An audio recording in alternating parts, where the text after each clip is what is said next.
This is our Ford home integration system. It's a $10,000 add-on for our Ford F-150 Lightning that allows our home to be powered by the truck when the grid power is out, either because there's a power cut, someone's hit the line, or the local utility are doing some maintenance work. If you live in a city, the chances are you don't experience that many power cuts because in cities, most power cables are buried under the ground.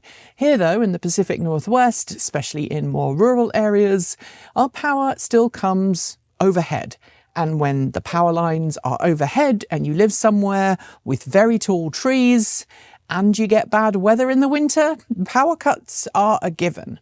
This house has no other way of powering itself if the power is out. We don't have any backup heat other than electrical. We don't have any alternative way of getting water other than the well at our house. And all of that requires electricity, which is why we spent about $10,000 having this put in when we bought our F-150 Lightning. We considered it an investment.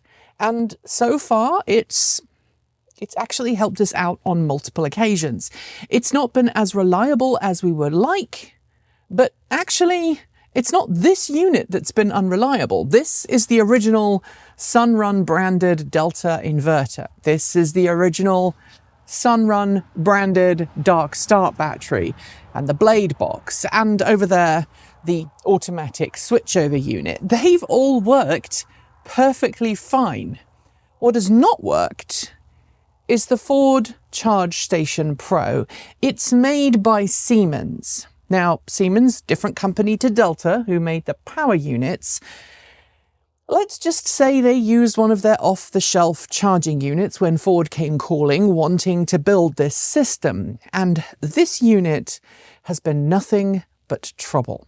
If you've watched the ongoing saga on this channel, you'll know that when we first got the system installed, it wouldn't talk to the truck, meaning if there was a power cut, the unit wouldn't actually activate the truck so that the power could go to the inverter. And more recently, we've told you about issues with the unit powering down and not connecting to the Wi-Fi. And in the last video we made on this channel regarding this unit, I swapped out the main board on this charging station with a spare that I happened to have. Well, today I'm here to tell you that the unit I replaced, the one that wasn't working, was in fact just fine and dandy, and is not being replaced under warranty.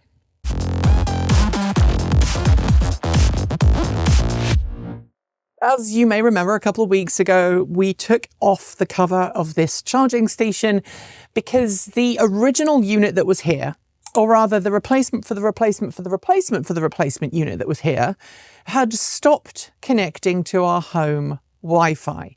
And when it stopped connecting to the home Wi-Fi, it meant we couldn't query the charging station to find out its status. And so we followed the recommended practice of taking the cover off, pressing the reset button that lives about here, and trying to go through the setup procedure again. The problem was, as many other Ford F-150 Lightning owners have discovered with their Charge Station Pros, there is a really nasty bug in this particular setup. That means that even if you do a factory reset, sometimes the Wi-Fi chip in these units just doesn't come back online. It doesn't create its own ad hoc network for you to join, and it effectively stops letting you connect your truck to the charging station. Now, if you have just one of these Charge Station Pros and a Lightning, or maybe you have a Mustang Mach-E, I know plenty of people with this station who also have a Mach-E, then you're fine. It's only if you have the home integration system behind me that the problems arise, because if this is unable to connect to the internet, it can also not connect to your truck via Bluetooth, which means you cannot pair your truck with the charging station, which then means if there's a power cut, this can't talk to your truck to tell you that the truck needs to start providing power so that the unit behind me can transform that 400 volts of DC power into the 240 volts split phase electricity that your home needs. It's all a bit of a you-know-what up. So after we replaced the board, we reached out to the Ford support team using the normal consumer channels. And I spoke to a lovely woman who went through some of the diagnostics. Now, initially, she was very confused about the fact that the charging station wasn't actually connected to the house. I explained that we had a spare, and so we'd had the spare unit put on instead of the broken unit. And then I wanted to just send them in the broken unit so they could diagnose it and decide if indeed it was broken and if they could replace it. Sorry, there's a plane going overhead right now. As some people may know, I live fairly near a local gliding club, and some of the planes are a little bit noisy. Anyway, we had the lovely support team talk through their options, and because the truck could still be charged from the broken charging station, they decided that there's nothing wrong. Doesn't matter that it can't connect to the internet. Doesn't matter that the Wi-Fi and the Bluetooth were not coming on, that I wasn't able to connect or pair to it.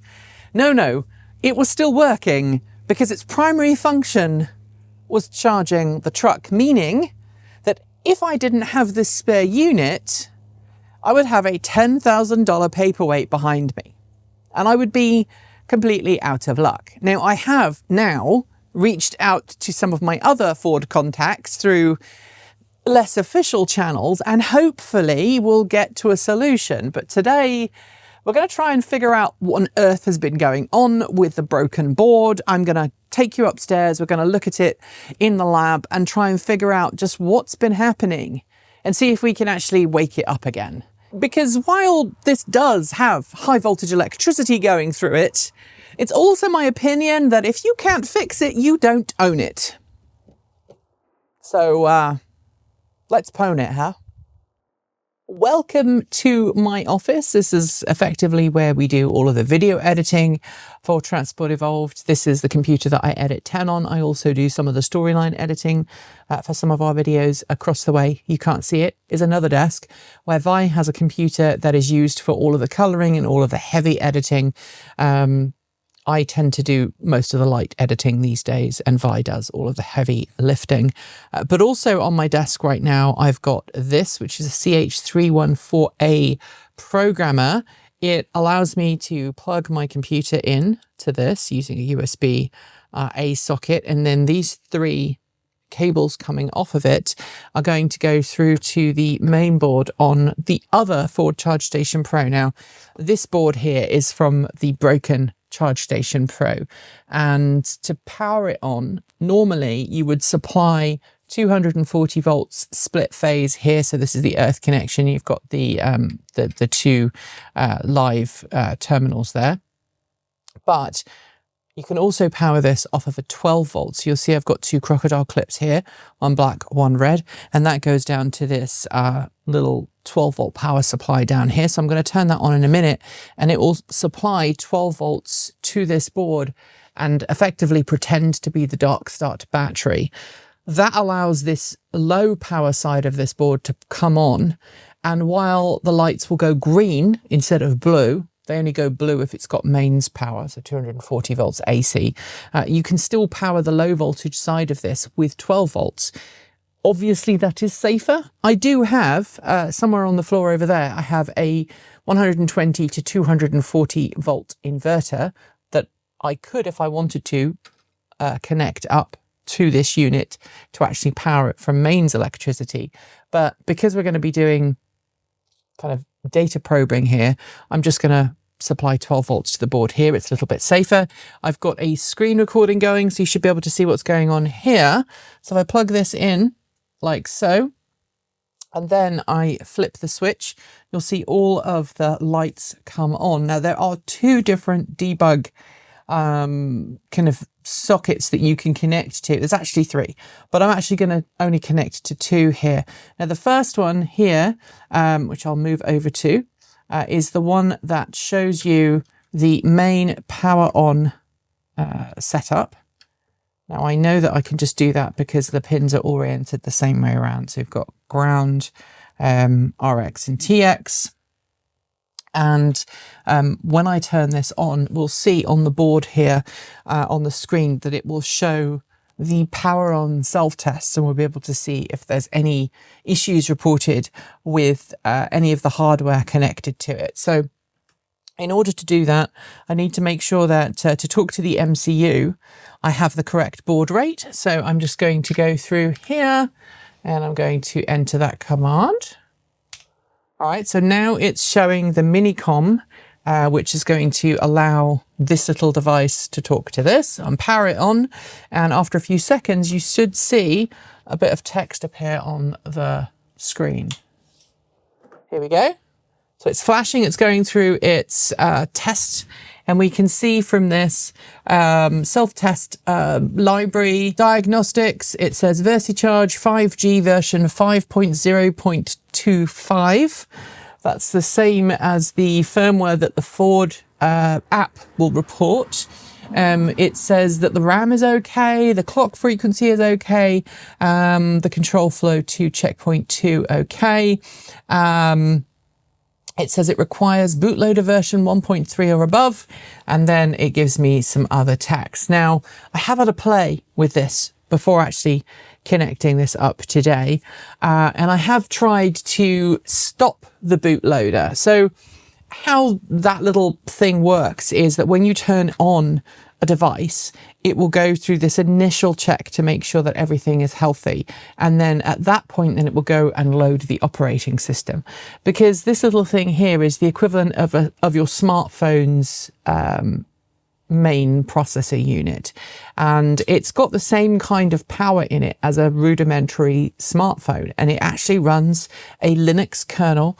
And you should, if you had access to it, if you had root access, i.e. you knew the right password and username, you could log in and make changes to it. Why is this important? Well, you see there's a USB-A socket here on the motherboard, and it's possible to connect an Ethernet adapter to this and then plug it into an Ethernet socket, and then this board, this device will show up on your network. It will even show up on the Ford Charge Station Pro app with the serial number of this particular board and say, hey, I'm here, I'm ready to be commissioned. The problem is, because of some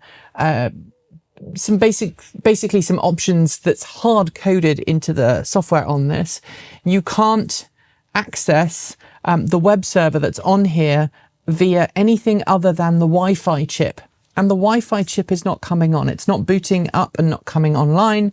And I can't show it on my phone. Now, it would be sod's law if I go to my Wi-Fi right now, and it would be sod's law now it would show up the Wi-Fi for this unit, but it's not doing it. I know it's a common problem. Other people have had it happen as well.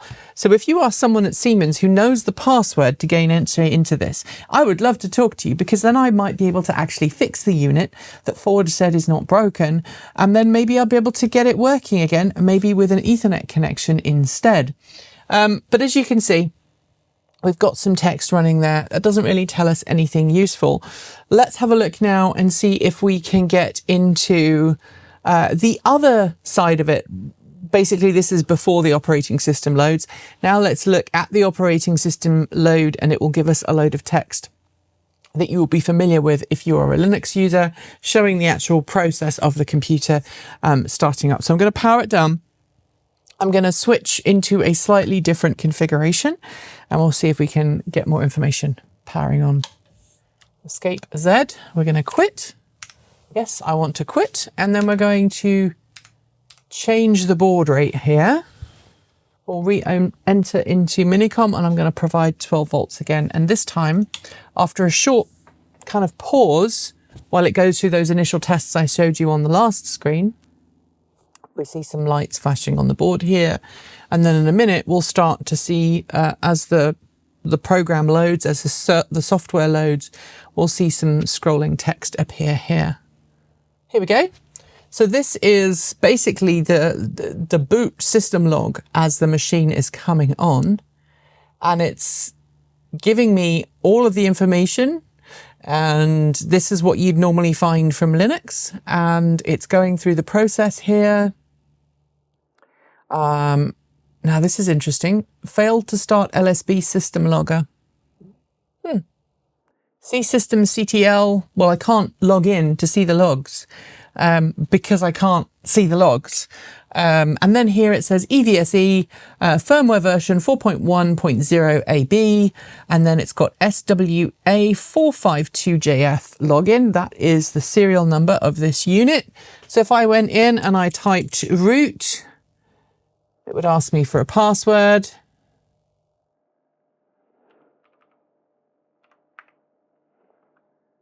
And then it would probably tell me that I can't log in. So root. Login incorrect. Yeah, so it's not going to let me log in. So I can try and figure out what the login here is, but whether or not it would actually let me do anything or not, I don't know. You'll see it's, if you're watching this on the screen capture, you'll see that every letter is repeated. That is normal because I've got local echo turned on. But it's continuing to load information here. So let's go back and see if we can see anything here. So we can see that it runs NGINX. NGINX is configured to not allow you to connect to any other network port. It has to be the Wi-Fi port. And that's why when you try and configure it, even though it shows up on the network using an Ethernet port, you can't actually do anything with it because it's set up to reject all of the connections. Let's have a look here and see if we can go through. Factory reset state is currently 1. Interesting. Let's look through these logs. So here we go. We start here. Linux version 4.9.126-G259F2E0422. It just says what version it is. It's an ARM v7 processor. It's got. It doesn't have UEFI. But it tells you the memory information here and how much memory is being used. I'm going through here. It has a USB system, so it's registered the USB. It's registered the Bluetooth. Let's see if I can find where it registers. Other things. All right, so Bluetooth registered, USB serial. It's got an MMC chip on here, which is interesting. MMC is a type of high-speed storage that is persistent. It's a bit like a flash, a non-volatile flash drive. It writes to a bit like the SSD in a modern laptop. All right, let's see if we can. It sets the host name. That's interesting. It's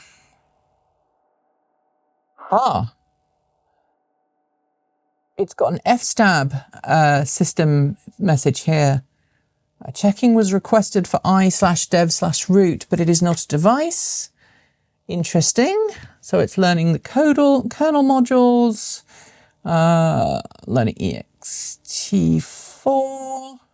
Direct firmware load failed with error -2.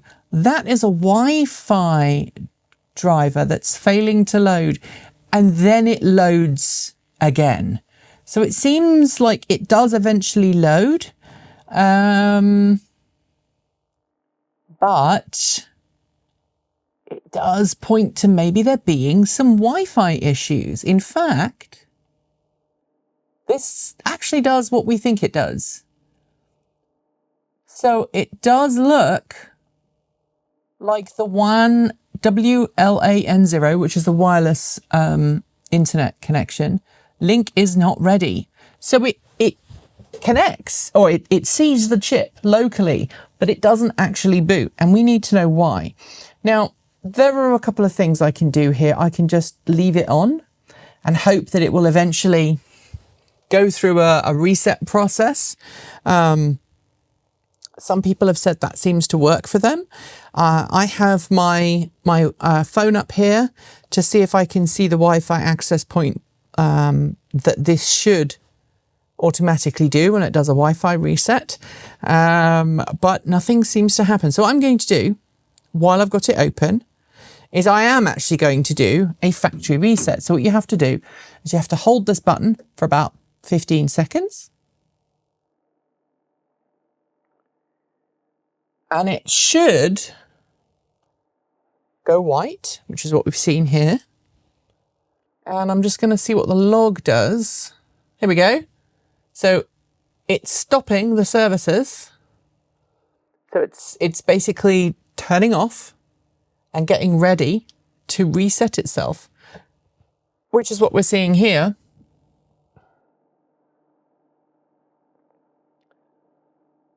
And it's unmounting everything and turning everything off. And when it actually does turn everything off, which I think it has now done, I'm going to let go. And hopefully in a minute or two, we'll see it reload the factory reset, and then hopefully everything will come back on. I know that some people will ask how I know that you can get the USB adapter to work as an Ethernet connection. This is just a Amazon basic Ethernet adapter. If I plug this in, it will take a few seconds for it to register on the screen, and it goes, oh, there's a thing you just plugged in, and it's, you know, things go up on the screen. But then it will see that there is an Ethernet 1 link becomes ready. And if I just hold that up like that, you'll see that the Ethernet connection is flashing. Just to prove here on my screen, you'll see on my screen recording that it doesn't show the Wi-Fi of this charging station. However, if I go into the Ford Charge Station Pro, it will search for charging stations, and then it will show not only the charging station that's currently on the outside of the house, but also this one here, the one that says JF. That is the charging station right here. So if I go over to the cover where the password is hidden, and I enter the password here,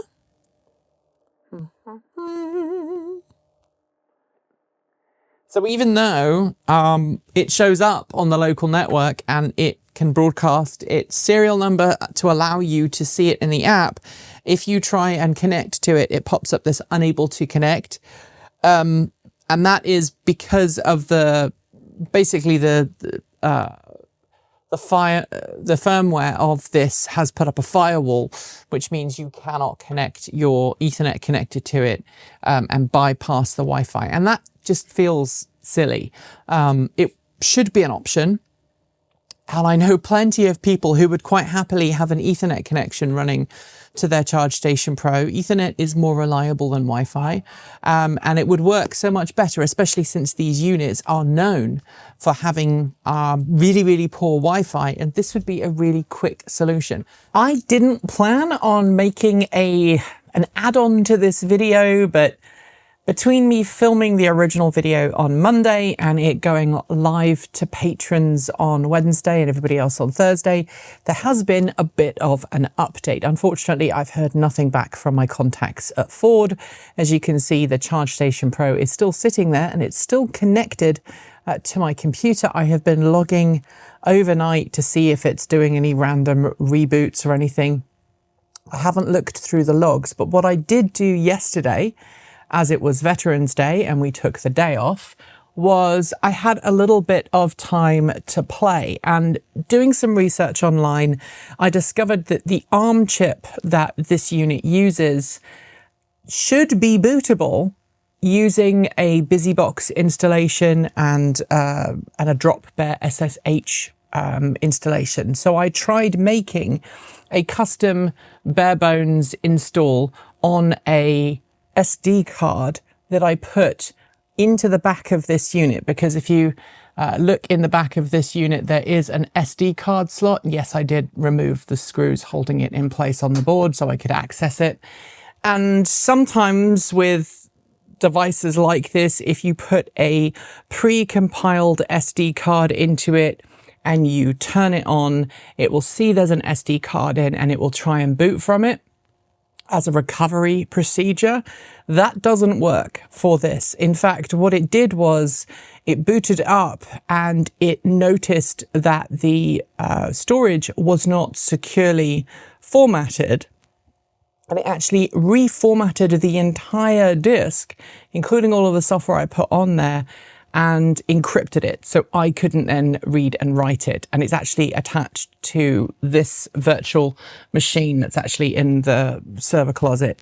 And I tried accessing it, and no, without the encryption key, no die. But what I am going to try as kind of a last ditch attempt is do the same thing that I did yesterday with the SD card, but this time do it with a USB drive, because there is a USB socket right on the front of the unit here.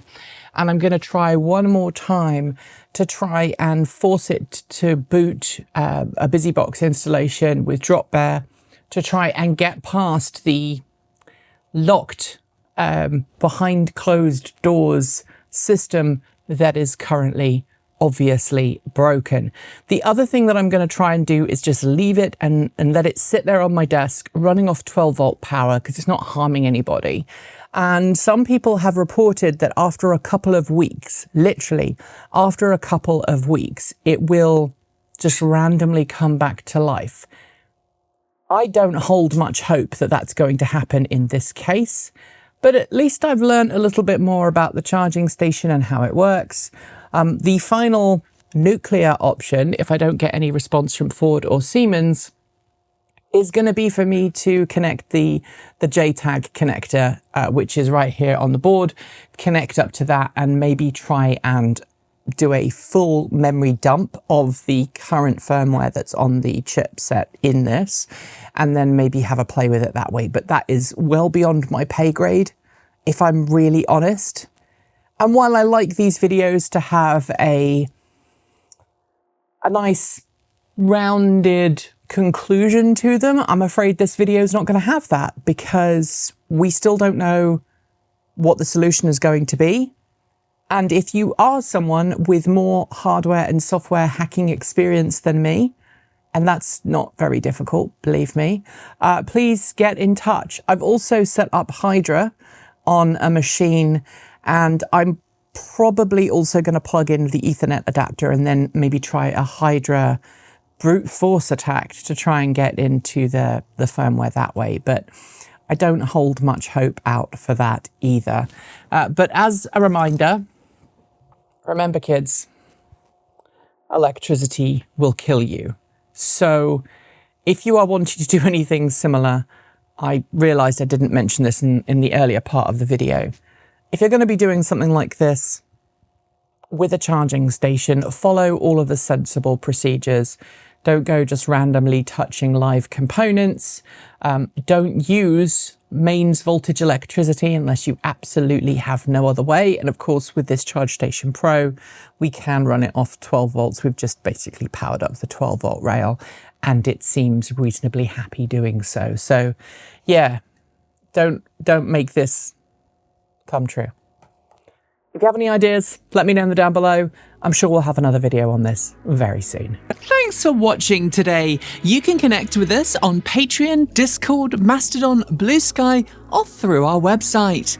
Massive thanks to the amazing folks scrolling by right now. You are the reason we can stay independent and keep making content without corporate influence. Want to see your name listed here too? Support starts at just $1.50 a month, and you can now even gift memberships. And of course, a massive welcome to our newest members: Adam B, Andrew Brown, Tiara Graves, Philip Jackson, Dieter Mulhop, Noor Naif, Annie Onimus, Todd Plenis, Barus Sharati, Andrei Starsky, Ralph Stultz, Richard Teague, Triple A He Lisa Vargi, Vicky Morales, Magpie Motors, and Travis Whitman. Thank you for joining up to support the channel. At this particular time in history when everyone's feeling the pinch, we are so grateful that you've joined the team, and that allows us to keep making great content. If you'd like to join them, you'll find our Patreon link below, or you can sign up via YouTube. If you're signing up for Patreon though, please go to the Patreon website. Do not use the Apple or Google app, since both take a big cut that hurts your wallet and reduces the income we receive. Prefer a one-off contribution? We've got Ko-fi, Bitcoin, a PO box, our swag store, and even an Amazon affiliate link, all great ways to make sure your money helps us.